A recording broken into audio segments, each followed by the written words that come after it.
We now return to Patrick Baker, who'll be introducing us to microblogs such as Twitter and how to harness their power as a cutting-edge marketing tool. And we also get to one of the later developments, the microblogging, the use of Twitter. And a lot of people are asking us, well, what's the opportunity here? Now, with Twitter, you have an excellent opportunity to stay in touch, to collect information, to be part of the network that is your customer groups, to listen. You're almost, in a way, an opportunity to eavesdrop on what's being said. You can use the Twitter advanced search to start searching for important keywords, words that are important for you. So, for example, if you run a business that makes lingerie or a retail outlet that sells a particular item, you can search for the activity. You can start to find out what different customer groups are saying about your product or service category. So it's one of those tools out there that if you're not aware of it, you're likely to get caught by surprise.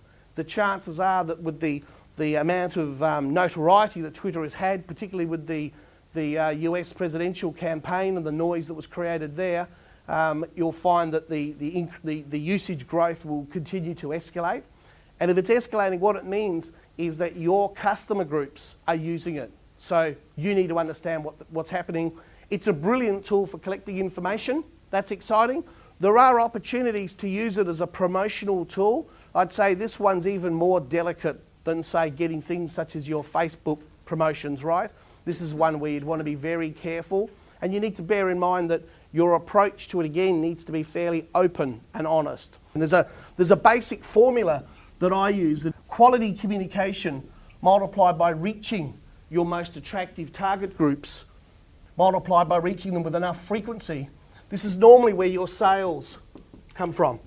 I can't guarantee that that's where your sales and profits will come from, but essentially, if you can deliver quality communication, reach the groups that are most attractive to your demographics, and reach them with enough frequency, that's when you'll find that's when you get the traffic, that's when you get the sales. And that's the opportunity with a lot of these new tools, in that we can use these tools to reach our niche by understanding our demographics. Right now, the majority of the tools that I've talked about today are actually free to use. If you want to have a YouTube channel, if you want to post a YouTube promotion, if you want to have a bit of a promotion on eBay to use it to direct traffic back to your website, it doesn't necessarily cost you a great deal. And one of the reasons for that is these sites, these vehicles out there haven't quite worked out a way of stripping the multi-millions from the big multinationals. So at this stage, the cost of entry for small business is very low. The advantage of that is it enables us to get that frequency up. We can use it as a tool to increase our frequency when communicating with our customer groups.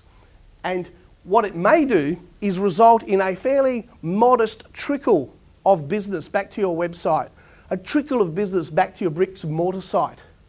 To a lot of the small businesses that we deal with, that small trickle is actually fantastic because it's manageable. It's a small trickle that can be converted by existing resources.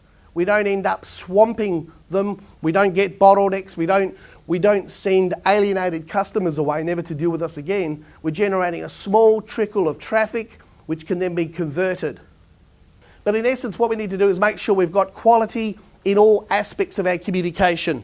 That's about making sure you understand your customers. That's about making sure that you don't necessarily hit them with too hard a self-promotion message when you're out there in front of them, depending on which vehicle you're in. You need to make sure that in this new day and age, you concentrate on using engaging communication. So your permission to communicate with people in Facebook, Twitter, etc. is about having communication that is engaging, that people want to have in their lives. Because it's very easy to delete you from your lives. And if you upset them, it's very easy to tell 800 or 8,000 people how bad you are as a company. So it's easy to make mistakes out there. So we've got to ensure quality communication that's engaging. Before we waste our time, we need to double check that these tools will help us reach our customer groups. That's about completing your marketing strategies to make sure you know which groups are your target groups, which groups are most attractive to you. And then, of course, we then use them to up the frequency. And we should be using some of these combination of these tools. For small businesses, I think not having a database is a mistake. I think it's a valuable tool for virtually every client that we work with. Some businesses it benefits more than others. And from that point on, you then also have the ability to draw on these new tools, which can be quite exciting. One of the things I just leave you with these tools before I finish about the relevance to our lives is that when we look at some of the groups out there, they're spending between 3 and 6 hours a day on the internet. And people look at me with shock horror. You know, how can you spend 3 or 6 hours a day on the internet? Well, you come home and you might be the really old-fashioned sort. You might check your emails, remember them? Then you might go to your MySpace or your Facebook account and look at the messages that your friends have left you. You might visit some of your friends' Facebook accounts and see the messages that have been left for them. Of course, you've got to be part of Twitter. You go to eBay and maybe build a little bit more on your eBay store or make some purchases. And before you know it, you've spent 3 to 6 hours on the internet. The relevance to us in small business that we can't ignore is if they're spending 3 to 6 hours on the internet, what it means is they're probably not listening to our advert on the radio. They're probably not watching our ad on TV, probably not reading our ad in the print magazines, in the local newspapers. They're possibly not driving down the pub and seeing our outdoor advertising or our in-store promotions. So we need to understand the impact that these technologies are having on our business. For more details on any of the stories from this episode, as well as access to a selection of free resources from Business Bites, including videos and podcasts, please visit businessbites.org.au.